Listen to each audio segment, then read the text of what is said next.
e nós possamos também revisar alguns conteúdos que é importante. O primeiro deles, meninos, com essa revisão que eu quero dar na aula de hoje, é sobre o que é a química.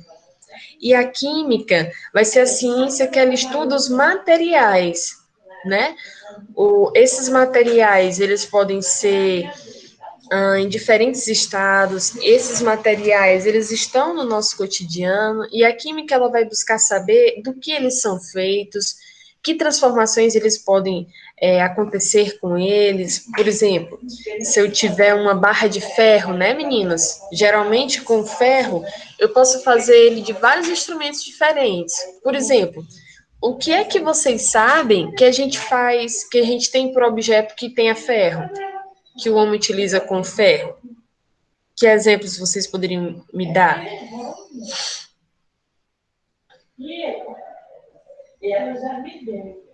De materiais. Carro, né? Eu tenho peças de carro que tem ferro, muito bem. O que mais?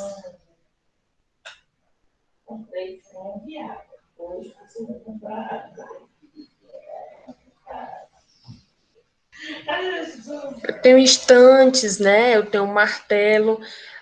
Então, meninos, a química, ela vai ser justamente essa ciência que ela vai estudar essa composição dos materiais, né? E do que eles são feitos.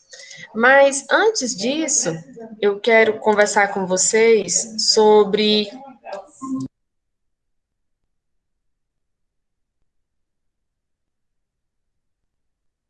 Aí eu quero conversar com vocês ainda, meninos, sobre como é que começou esses estudos desses materiais. Então, eu vou conversar com vocês agora sobre os primeiros homens que vieram se perguntar do que era feita a matéria. Vocês conseguem ver aí no slide? Não sei se estou conseguindo compartilhar para vocês. Dá para ver? Show! Meninos, aqui eu quero conversar com vocês sobre dois homens que foram importantes para os estudos da química. Nessa época aqui, do Demócrito e do Leucipo, é uma época muito antiga, que ainda nesse tempo, ninguém sabia o que era química, né? Então, imaginem só, a gente, por exemplo, nem imaginava nascer. Era por volta do século 454, do século IV ainda, antes de Cristo. Esses homens eram chamados de Demócrito e Leucipo, que está aqui à direita. Eles dois, meninos, foram dois filósofos. Eles habitavam na Grécia e eles se perguntavam do que era feita a matéria. Eles também se questionavam, meninos, de onde é que vinha o homem? Para onde vai o homem depois que morre? Né? Então, eram perguntas que os deixavam inquietos. Enquanto eles não descobriam, eles não se aquietavam. Então, meninos, aqui a gente consegue ver os primeiros passos do homem, e quando eu digo homem, é tanto a mulher quanto o homem mesmo, são ambos os sexos, em querer saber a origem do homem, a origem da matéria. Eles queriam saber como é que o mundo se fez, né? E várias explicações eles davam para isso. Naquela época, meninos, o homem, ele acreditava muito nos deuses. Não é isso? Vocês concordam comigo?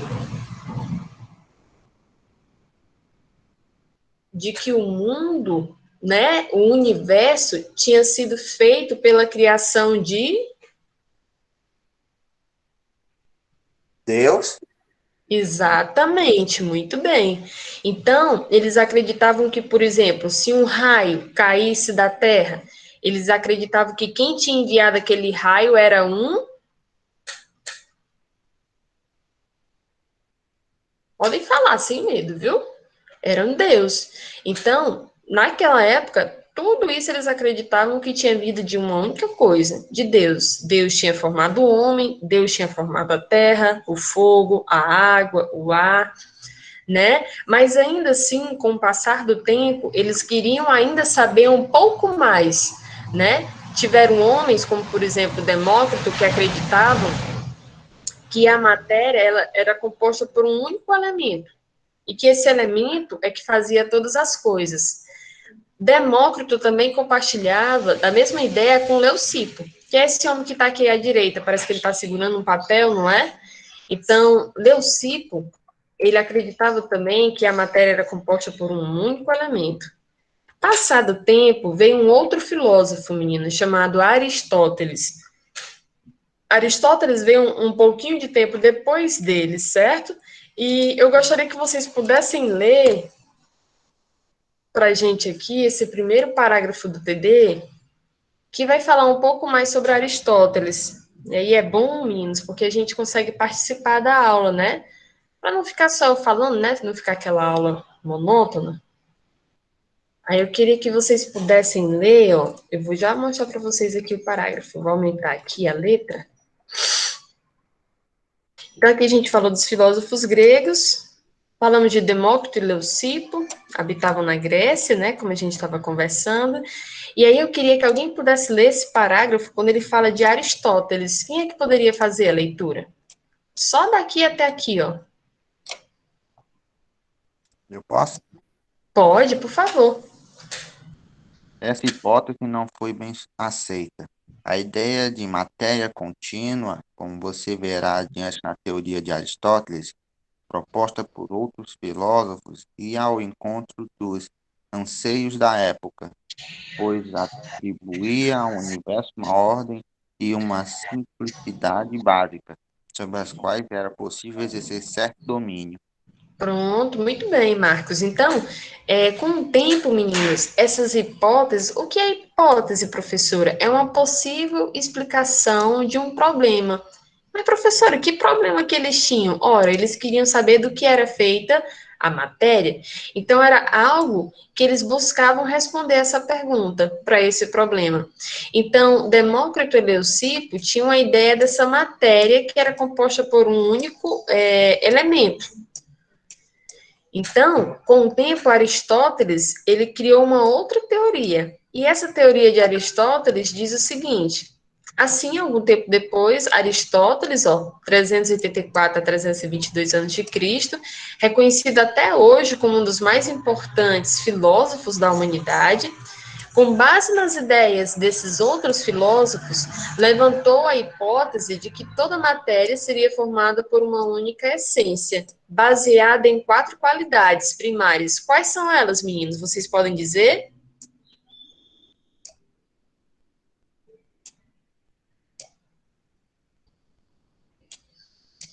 Podem falar, viu? Podem ligar o microfone. Essas 4 qualidades eram o Quente, frio, seco e úmido.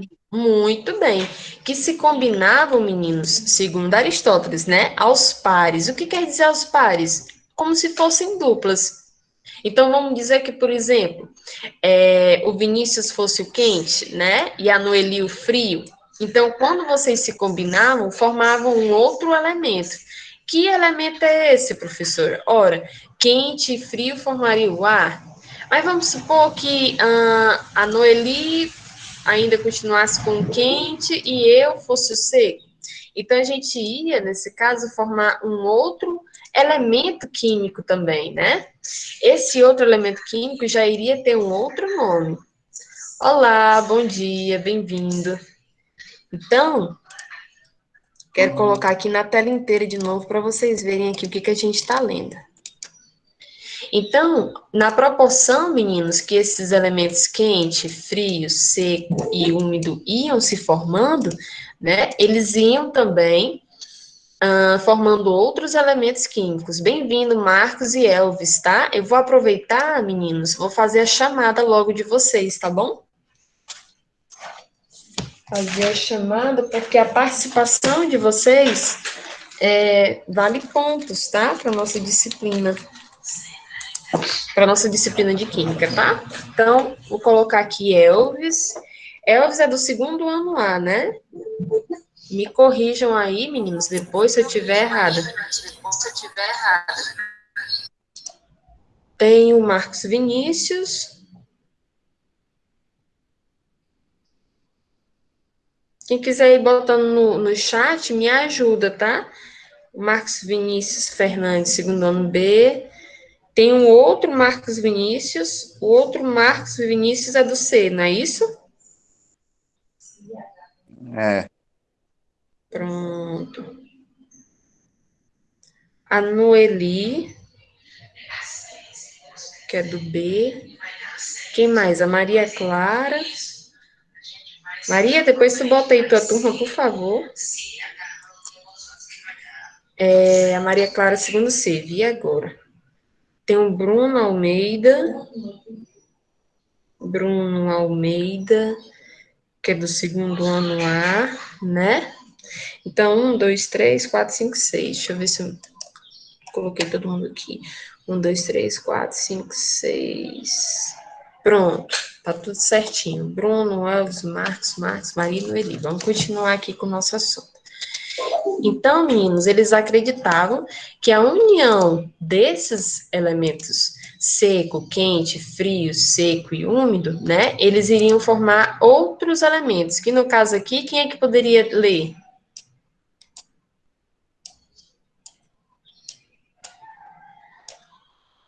Iria formar quem? Podem falar, meninos. Ó, tô marcando aqui, ó, terra, que mais? Água, ar e fogo. Muito bem. Então, eu quero mostrar na imagem aqui para vocês, ó, como é que ficaria essa brincadeira. Ó, quente e úmido, vocês vão falando, vai formar quem?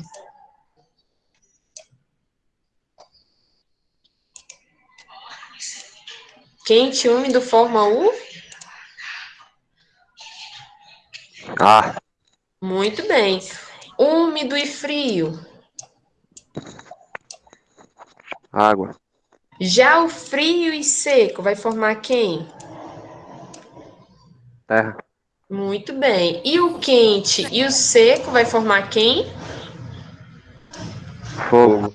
Muito bem. Então, meninos, naquela época, olha que viagem, né? Que essa galera tinha. De que esses elementos quente e seco formariam, né? Essa combinação entre eles formaria fogo, ar, terra e água. Continuando nisso, meninos, era uma ideia, era uma explicação que eles davam, né? Quem é que poderia ler, então, meninos? Só esse parágrafozinho aqui, ó, quando ele explica um pouquinho mais sobre isso. Essa hipótese de Aristóteles era sustentada pela teoria do vitalismo, para o método segundo qual toda a matéria se comportava como um organismo vivo. Muito bem. Então, meninos, essa união desses elementos, eles explicavam que toda a matéria era viva também, por isso que ele fala aqui de vitalismo, porque eles acreditavam que toda a matéria tinha vida, tinha um ser vivo ali, e eles acreditavam que esses organismos vivos, eles eram feitos desses elementos aqui, que a gente estava vendo agora, certo? Continuando então com a nossa leitura, a gente vê aqui que depois Aristóteles, né, reconhecido. Ah, não, isso aqui a gente já leu, perdão. A gente viu que para Aristóteles, todos esses elementos químicos formados por terra, água, ar e fogo, eles poderiam ser convertidos uns nos outros. Então, meninos, o que acontecia? Aristóteles dizia que os elementos, partindo dessa ideia aqui de terra, água, fogo e ar, a gente poderia ter a formação de outras substâncias, e elas sendo vivas também. Ele acreditava que essas substâncias, todas elas eram seres vivos, certo? Vocês querem fazer alguma pergunta? Clara, Bruno, Marcos Vinícius, do B e do C, vocês querem tirar alguma dúvida? De repente, alguma coisa não ficou muito claro dessa explicação, vocês querem perguntar? Deixa eu dar uma olhadinha aqui no chat, que às vezes a gente fica com vergonha de perguntar no microfone e fala no chat, né? Quer perguntar, Vinícius? Pode falar, eu estou à disposição, viu? Não? Ninguém quer perguntar? Então, vou voltar a compartilhar a tela. De repente, vem alguma dúvida depois, né? Então, continuando, meninos, essa ideia, ela permaneceu por muito tempo, por mais de 1.000 anos, 2.000 anos, 3.000 anos, essa ideia de Aristóteles, né? A ideia de quê, professora? Que a matéria seria formada de uma única essência. Essas ideias de Aristóteles, desse filósofo, foi tão importante, meninos, que até hoje elas servem de base, né, para a química, né, para os estudos da química. Até hoje a gente discute sobre o que Aristóteles falou, e também para a alquimia. A alquimia, meninos, foi uma ciência, certo? Em que ela envolvia o misticismo. Se eu colocar aqui um pouquinho das imagens de alquimia, olha só o que aparecem aqui no Google.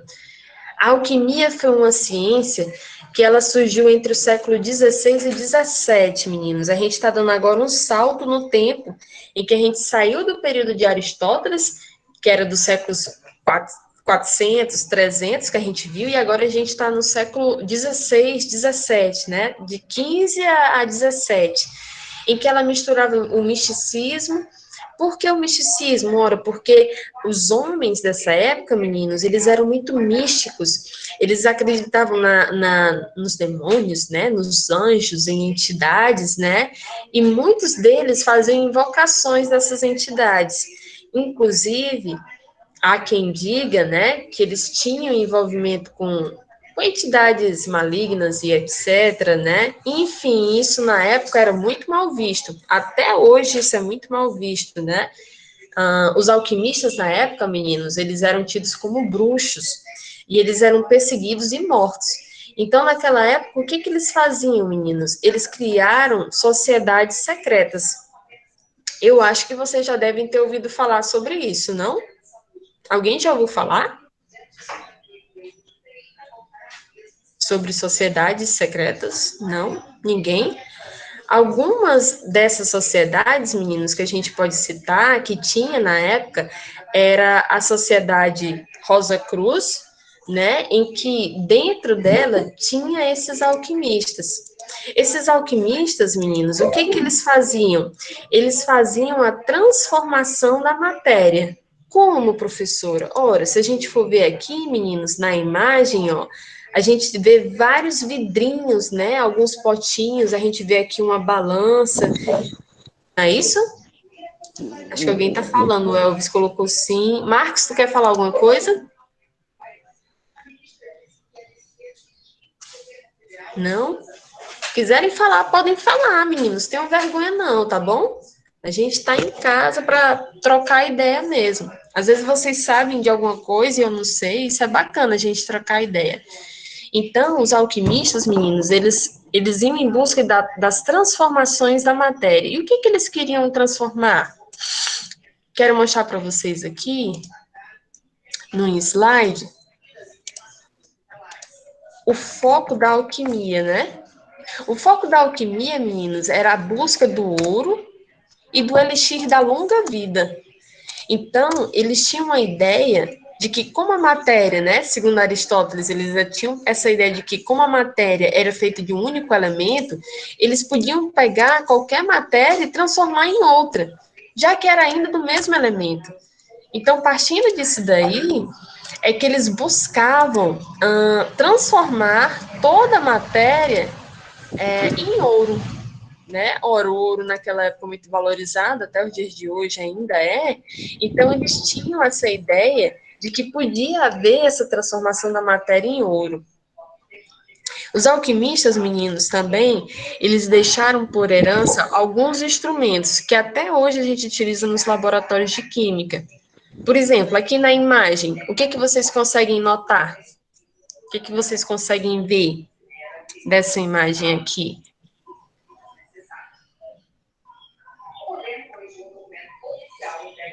Alguém chuta o que está mostrando essa imagem?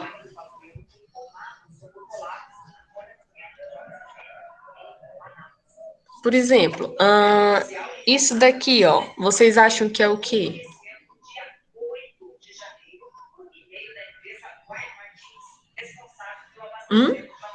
Funil. Isso, boa, muito bem. Isso daqui é um funil. O funil, meninos, ele é interessante porque se você colocar aqui um papelzinho para filtrar, você consegue separar sólido de líquido.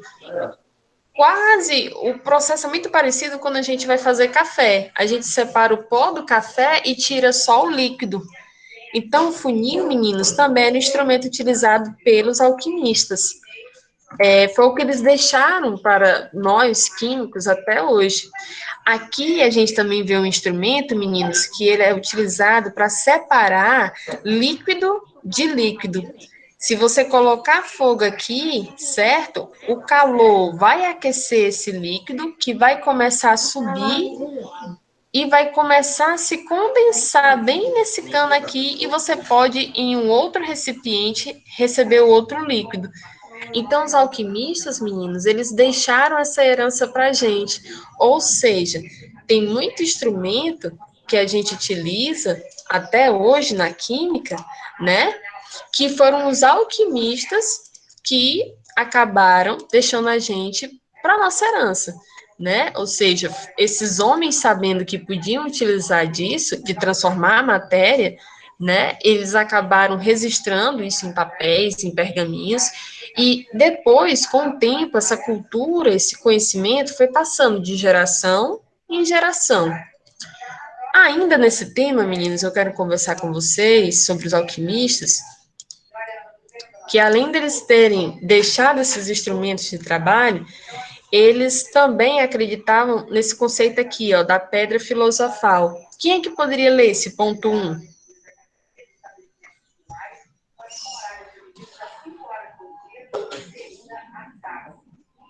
Quando diz a pedra filosofal, quem poderia ler?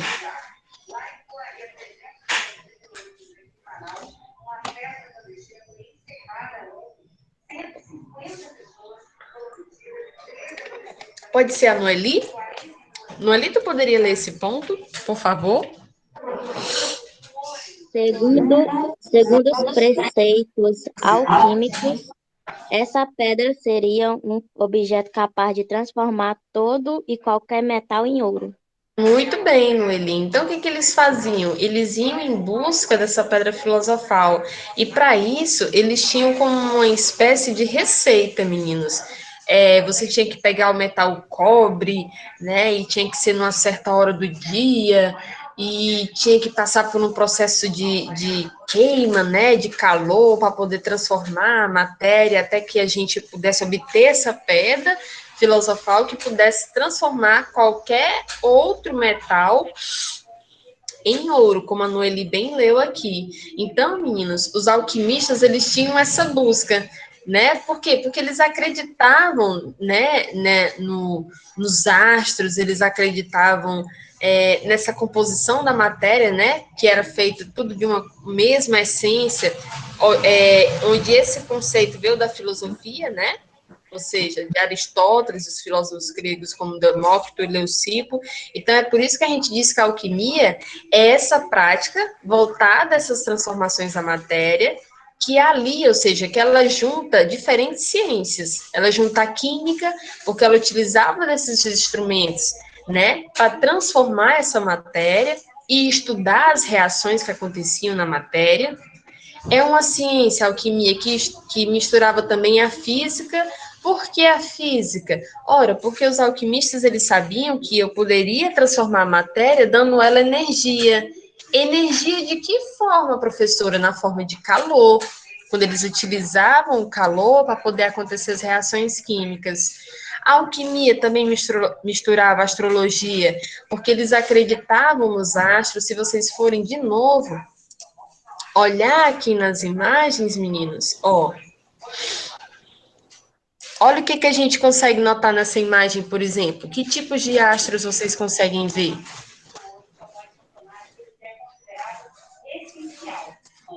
Conseguem ver alguns astros aqui? Algumas estrelas? Quem é que poderia falar aqui? Ou é porque eu não estou apresentando? Eu estava apresentando, não, meninos? Deixa eu colocar aqui de novo. Ó, vocês conseguem ver algum tipo de astro ou estrela aqui nessa imagem? Sim ou não?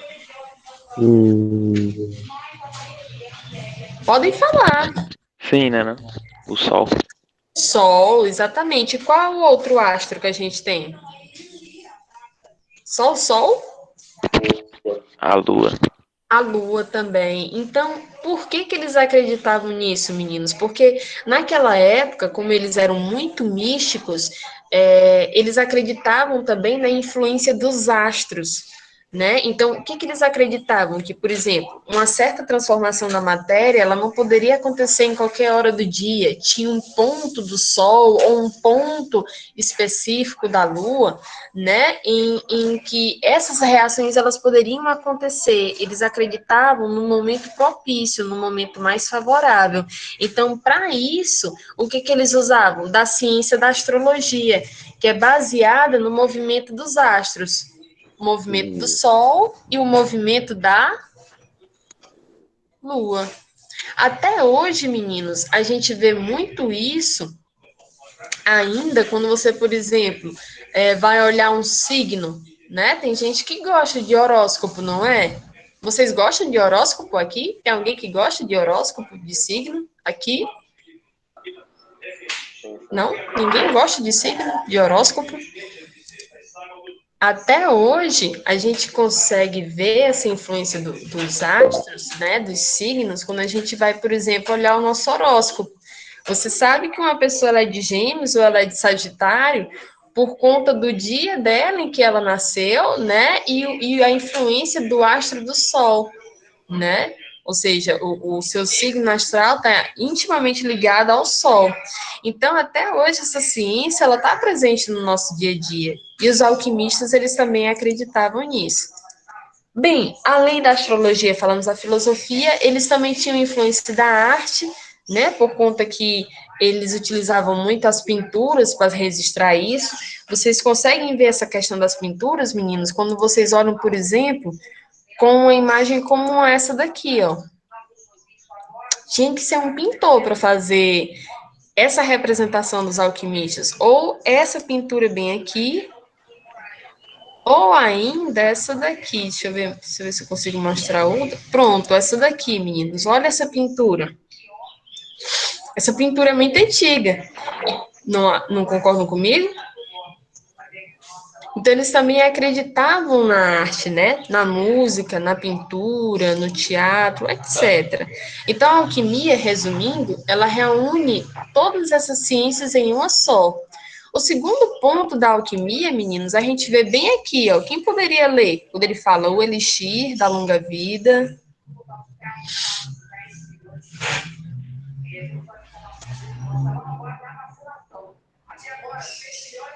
Segundo os preceitos alquímicos, o elixir seria uma bebida medicamentosa capaz de proporcionar a cura dos males do corpo e longa vida. Pronto, meninos. Então, naquela época também, além deles serem muito místicos, né, e acreditarem nessa influência dos astros, eles queriam algo que fizesse eles terem vida eterna, ou que eles não viessem ter alguma doença que causasse mal ao corpo ou à alma, né? Então, o que que eles acreditavam? Que era possível fazer esse elixir que tornasse o homem ah, resistente a qualquer mal físico ou espiritual, enfim, ou então que eles pudessem ter uma vida longa, uma vida eterna, né? Eu acho que vocês conseguem ver isso também em filmes. Por exemplo, quem é aqui que gosta do Harry Potter?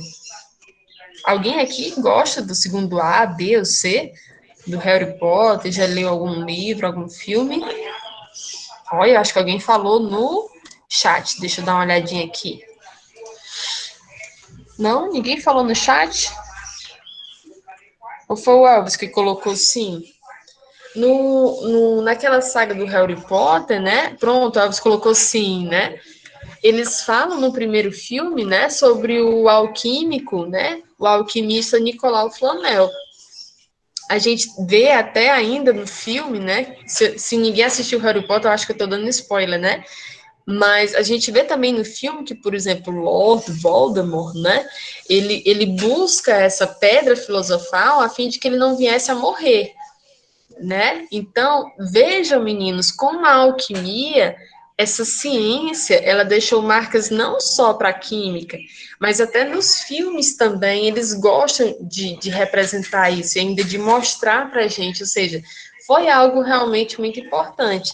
Lógico que nos dias de hoje, por exemplo, os cientistas que trabalham no laboratório, eles não acreditam como os alquimistas sobre essa influência do Sol, da Lua e etc. Né? Hoje em dia a ciência está muito mais avançada. A gente acredita mais no experimento, naquilo que é real, né? Ou seja, a ciência ela tem uma metodologia também, ou seja, primeiro você vai pensar no problema, depois você vai pensar na possível explicação daquele problema. Olha aí, ó, ainda a origem dos filósofos, né? Depois dessa hipótese que você vai criar, você vai atrás de confirmar, saber se ela realmente é válida. Como você vai provar isso? Através do experimento. Seu experimento deu certo? Beleza, vai servir para todos. Se não deu certo, vai ter que fazer um outro experimento. Então, isso, meninos, é ainda uma herança que nós trazemos dos filósofos e dos alquimistas e que hoje em dia a ciência ela utiliza, mas de uma forma muito mais sofisticada, certo? Até aqui, meninos, alguma dúvida? Marcos, quer fazer alguma pergunta? Noeli? Bruno? Marcos falou que não quer perguntar nada.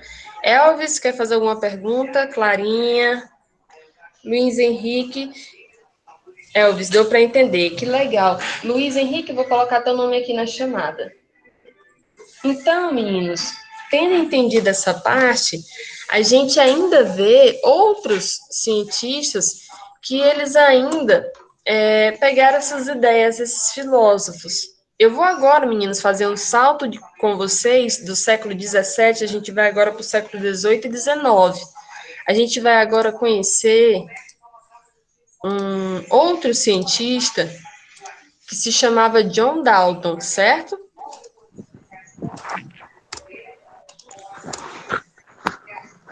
Vou ver se eu consigo mostrar aqui para vocês.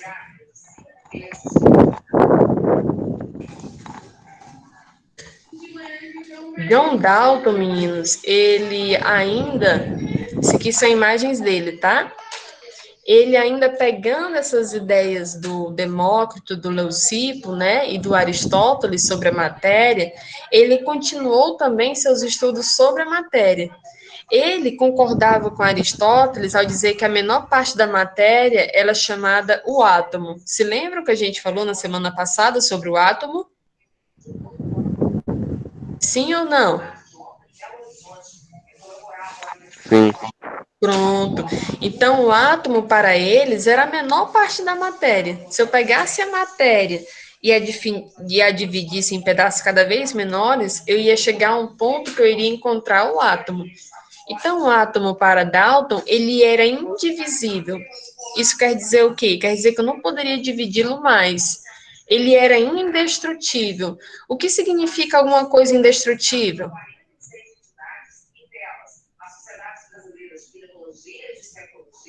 Não pode Que ser não pode destruído. ser destruída. Exatamente. Então, Dalton acreditava que o átomo era indestrutível. E outra coisa que Dalton afirmava também, meninos, e meninas também que estão aqui na aula com a gente, é que o átomo ele era muito parecido com uma bola de bilhar. Vocês já viram aquelas bolinhas de sinuca?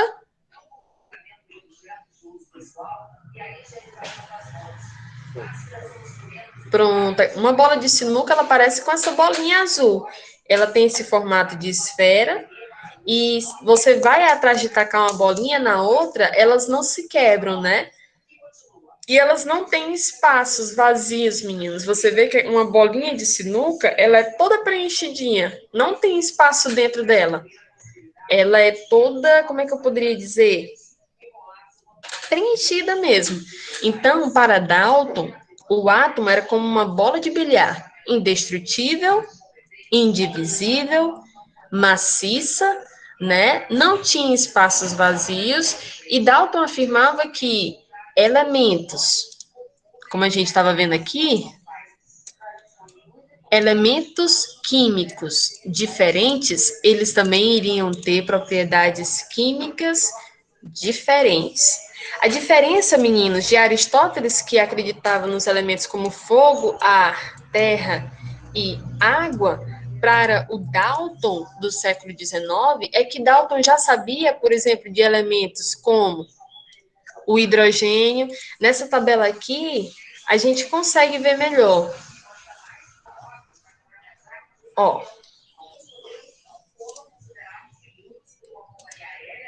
aqui, meninos, ó, vou mostrar aqui para vocês.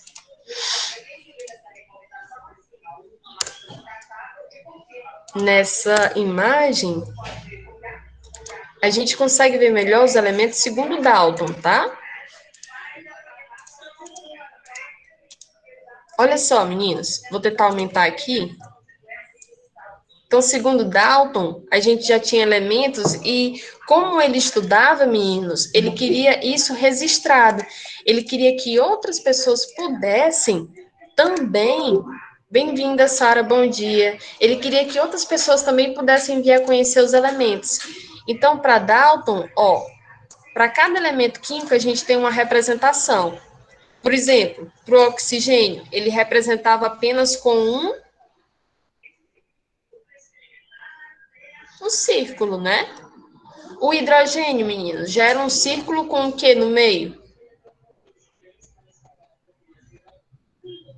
Um ponto. Um ponto, obrigada. O nitrogênio, meninos, ó, a diferença que ele simbolizava o nitrogênio era o quê, ó? Bolinha no meio. Pronto. O carbono, qual é a diferença dele, do carbono? É todo preenchido. Muito bem. Então, olhem, meninos, olha que interessante esse avanço. Eu falando assim, parece uma coisa assim muito boba, né? Mas se a gente for pegar, meninos, o avanço daqui do Sócrates, que está nesse ano aqui, ó, 434, e formos aqui para o Dalton, que é do século XIX, ou seja, meninos, isso aqui é questão de milhares e milhares de anos, de séculos, né? Então, a química, ela começa a se desenvolver aqui, ó. A gente estava em Aristóteles, em que acreditava na existência só de 4 elementos, e a gente vem para Dalton, e que já tem quantos elementos aqui, ó? Quem é que poderia contar, ó? 4 vezes 1, 2, 3, 4, 5, 6, 7, 8, 9. 4 vezes 9 dá 36, né? Me corrijam se eu estiver errado. Então, para Dalton, meninos, ó, ele já conseguia tabelar 36 elementos químicos. Olha que impressionante.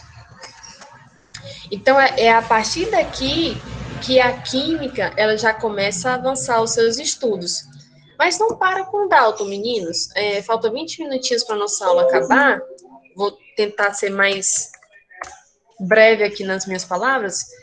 A gente ainda teve um outro cientista, meninos, no século XIX, chamado Thomson, né? O Thomson, meninos, foi um cientista muito importante na química, porque além dele acreditar na menor parte da matéria que a gente está falando aqui, que é o...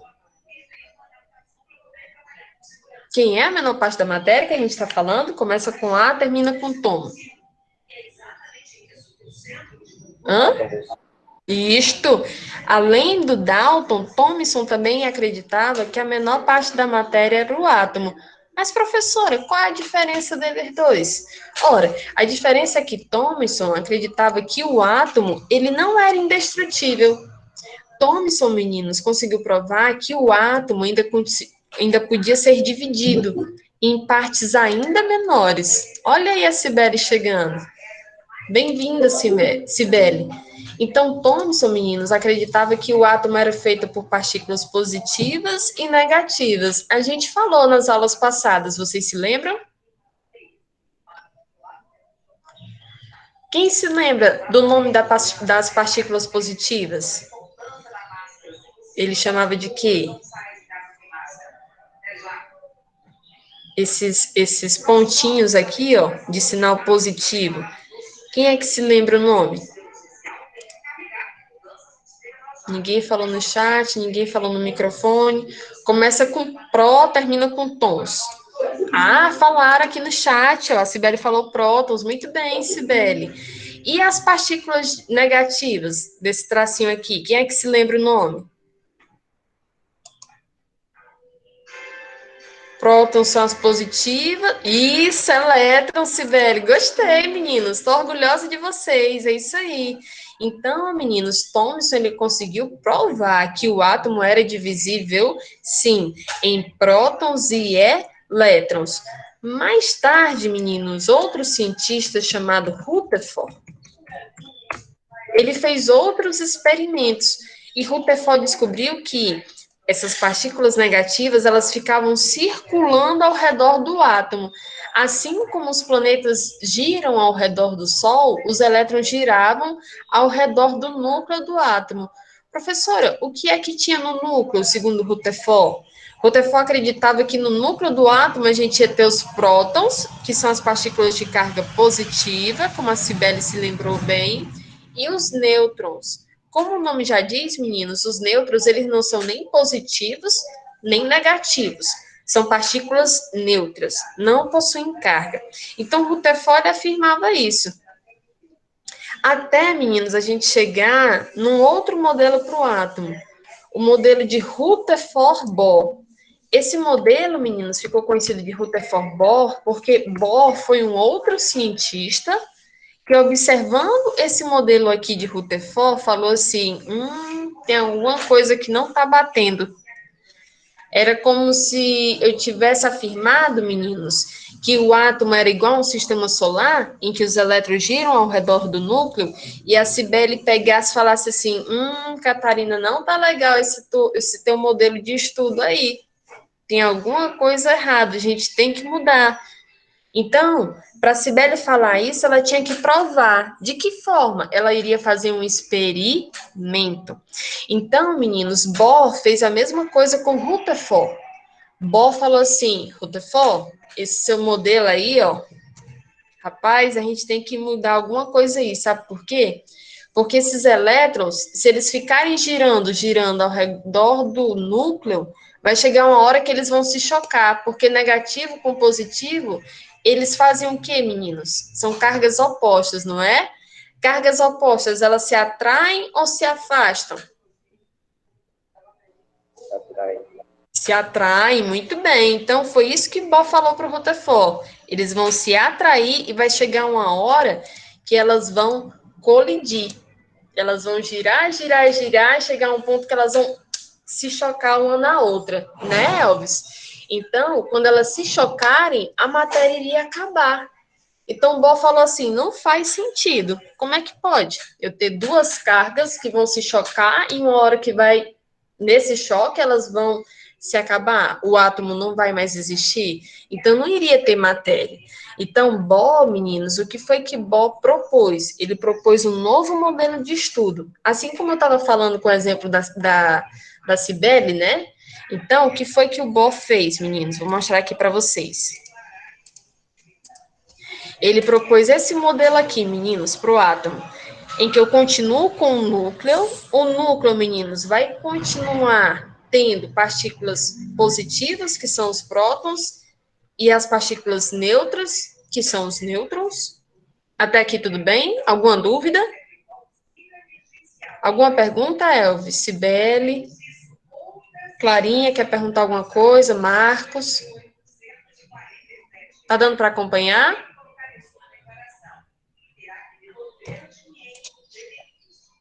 Acho que tá dando, que ninguém falou nada, eu vou continuar então. E eu tenho os elétrons, meninos, e a única diferença que ele propôs é que os elétrons, eles iriam ficar separados por camadas. Vocês estão vendo que eu tenho aqui círculos, ó, bem definidos? Sim ou não?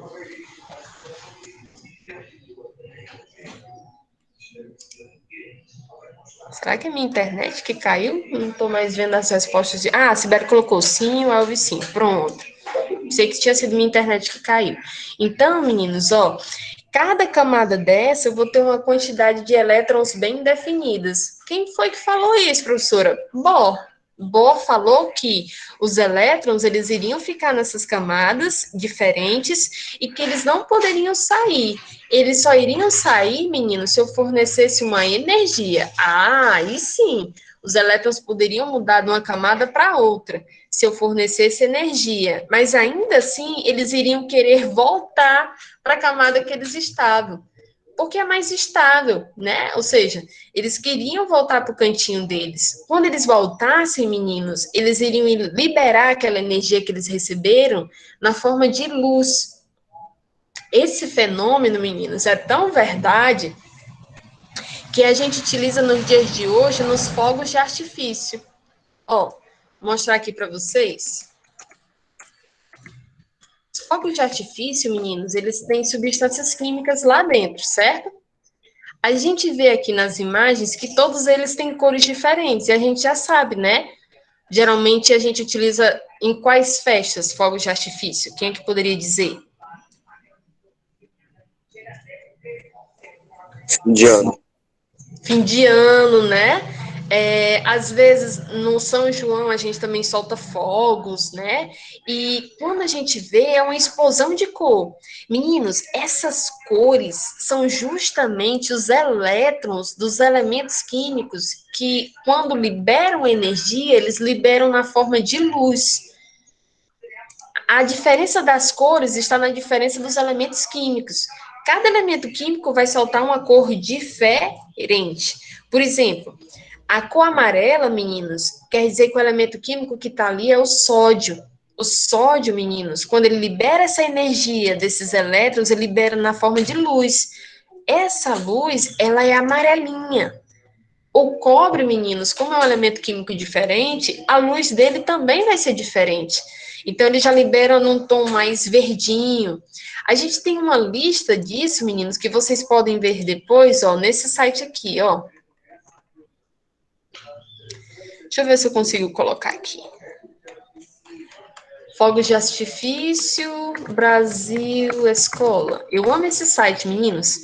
Pense num site bacana que eu recomendo para vocês lerem. Ó, aqui nesse site, meninos, ele diz cada fogo de artifício e cada elemento químico. Por exemplo, os laranja, quais são os elementos químicos que a gente tem lá? Sais de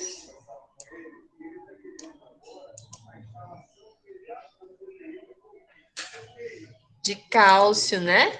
Não tá dando para ver a tela? Deixa eu ver se eu compartilho de outra forma. E agora, meninos, tá para ver, ó? Fogos laranja são sais de quê?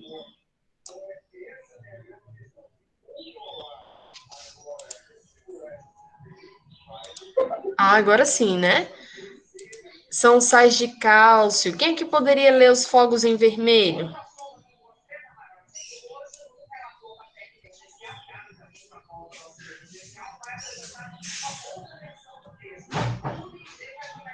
Ninguém para ler os de vermelho?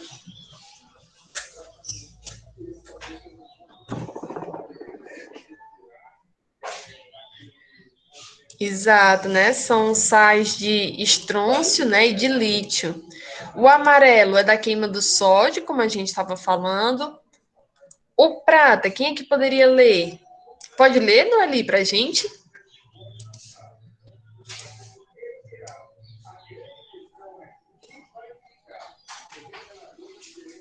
Qual? Esse de prata aqui, ó. O espetáculo da chuva de prata é produzida pela queima de pó de titânio, de alumínio ou magnésio. Muito bem. É isso aí, Noeli. Então, veja, meninos, como essa teoria do Rutherford Bohr até hoje a gente utiliza para uma coisa tão simples como, por exemplo, os fogos de artifício. Então, esses átomos, né, essa teoria desses átomos, foram muito importantes e contribuem até hoje para os estudos de química. Na atividade que a gente fez, meninos, por exemplo, e aí eu vou, depois de ter dado essa aula, eu vou corrigir uma das questões da atividade, que ela dizia o seguinte. Vou abrir aqui, Eu vou aproveitar, eu vou corrigir a atividade com vocês, tá?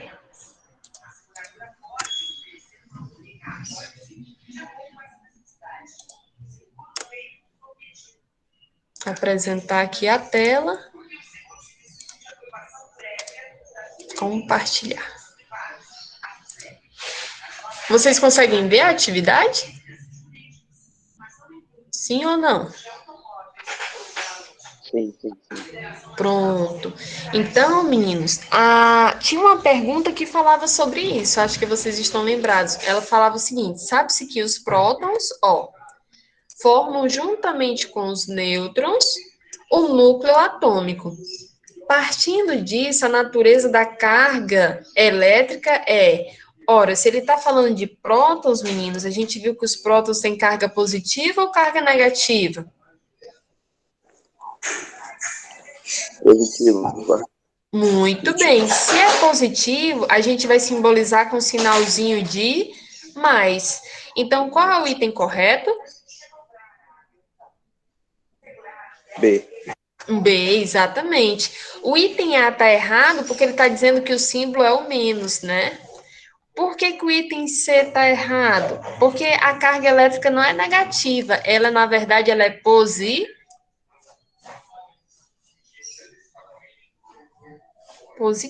muito bem. O item D, por que ele está errado? De novo, está dizendo que os prótons têm carga negativa. Está errado, a carga é positiva. A única coisa que ele acertou aqui foi o sinal, né? E o item E, meninos, por que o item E está errado? Porque os prótons não são neutros. Muito bem. Quem é a partícula que é neutra? Os nêutrons. Muito bem, meninos. Então, o item correto da terceira era o item B. Vamos continuar corrigindo, então, as questões para finalizar nossa aula, né? E no final, eu faço a chamada de novo para quem entrou por último. A primeira questão dizia o seguinte: 4 frascos com diferentes substâncias incolores. Se é incolor, não tem cor, né, meninos? Estão identificadas com as seguintes informações: massa, volume, densidade e viscosidade. Que propriedades permitem reconhecer o material? Então, meninos, esses 4 materiais que ele está falando, né? Se eu tivesse, por exemplo, aqui, se eu tivesse 4 tubinhos de ensaio, certo? O tubinho A, o tubinho B, o tubinho C e o tubinho D. Até aqui, alguma dúvida? Não? Estamos de boas? A Sibeli tinha colocado item B, exatamente, Sibeli. Então, meninos, essas 4 substâncias estão aqui no meu tubinho de ensaio. Meninos, a massa, todos esses tubinhos vão ter. Por quê, professora? Ora, se eu colocar, meninos, por exemplo, 1 grama em cada tubinho, a grama, ela não é massa? Sim ou não?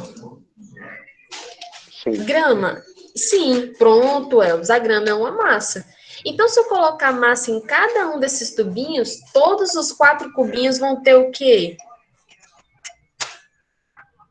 Massa. Massa. Então, meninos, se todos eles têm massa, eu não posso dizer se o tubinho A é água, se o tubinho B é, sei lá, sal, se o tubinho C é um óleo, ou se o tubinho D é areia, porque todos eles têm massa. Vamos supor que cada um deles eu botei 1 grama de cada. Todos eles têm 1 grama, então eu não posso separar um do outro. Oi, João, pode falar, meu querido. Você levantou a mão? Não, você queria saber o que essa mão era. Essa mãozinha aqui queria saber o que era, só isso. Essa mãozinha é legal, viu, João? É que nem quando a gente está na sala de aula, né? Às vezes a gente não quer levantar o braço, né, para tirar dúvida. Essa mãozinha é a mesma função. Entendi. Tá querendo Entendeu? saber disso. Mas Eu só podem vou saber usar, mesmo, viu? pode crer. Podem usar a mãozinha. Vocês, por Pode exemplo, eu tô falando, né, e vocês querem tirar uma dúvida, aí é só levantar a mãozinha. Aperta na mãozinha. Beleza, desculpa. Não, amor, que é isso? Estamos aqui para aprender mesmo, tá? Podem perguntar sem ter vergonha ou levantar a mãozinha, fiquem à vontade. Então, meninos, quais itens que a gente já pode ir descartando aqui da nossa atividade?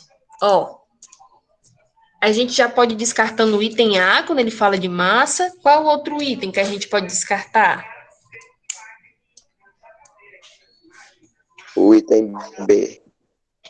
O item B também, a gente pode descartar porque ele fala de volume, né?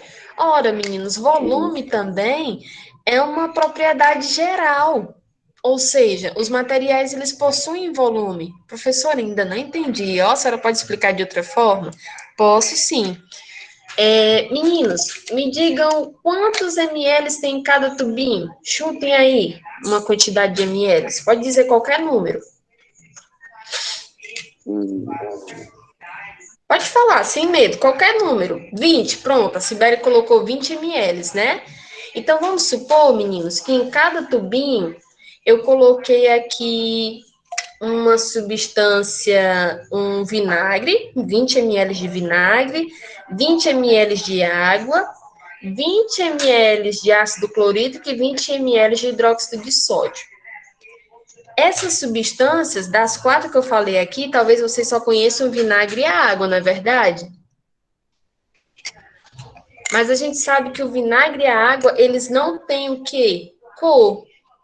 Todos eles são incolores.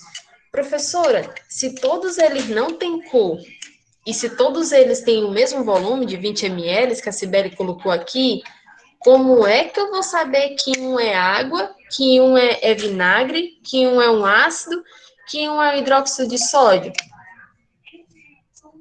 Só pelo volume dá para eu saber? Sim ou não? Não. Então, meninos, eu preciso de uma outra propriedade que não seja nem massa e nem volume para eu saber quem é uma substância e quem é outra.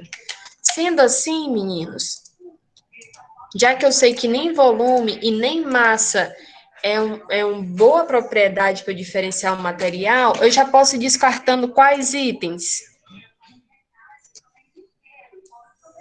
A, a B, a C, Que que também mais? tem massa. A, E, Muito bem. Meninos, sobrou qual item? o D. Correto. Densidade e viscosidade, né?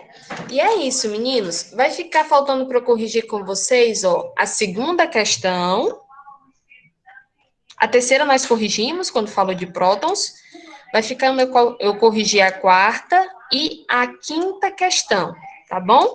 Então, sexta-feira nós temos um encontro de novo, tá? O que eu vou fazer na sexta-feira? Eu vou colocar uma videoaula, terminando de corrigir a nossa atividade, e eu vou aproveitar, vou fazer uma videoaulazinha também de conteúdo. Então, sexta-feira vocês vão assistir essa videoaula e eu vou colocar questões para vocês fazerem. Vocês fazem as questões da mesma forma. Coloca no caderninho as questões, coloca nome, né, na folha, por exemplo. Pode levantar, pode falar, Elvis. Pode perguntar. A mesma pergunta da Sibeli, professora. Ah, vai ter atividade hoje? Não, hoje não vai ter. Hoje vai ser só para vocês estudarem essa videoaula, que eu vou já colocar no grupo.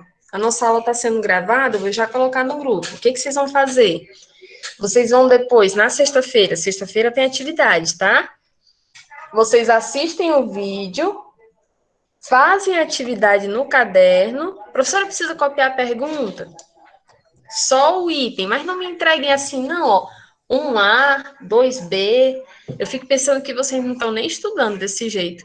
Copiem, primeira questão, item A, massa. Segunda questão, item B, volume. Tira a foto e envia para o meu e-mail, tá bom? Sexta-feira vai ser só isso. Assistir a videoaula de hoje, e a que eu vou postar, né? E fazer a atividade. Hoje, o que vocês vão fazer? Vocês vão assistir só essa videoaula, tá bom? Eu vou já colocar no grupo, certo?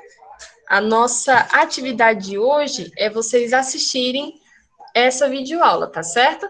Então, eu quero me despedir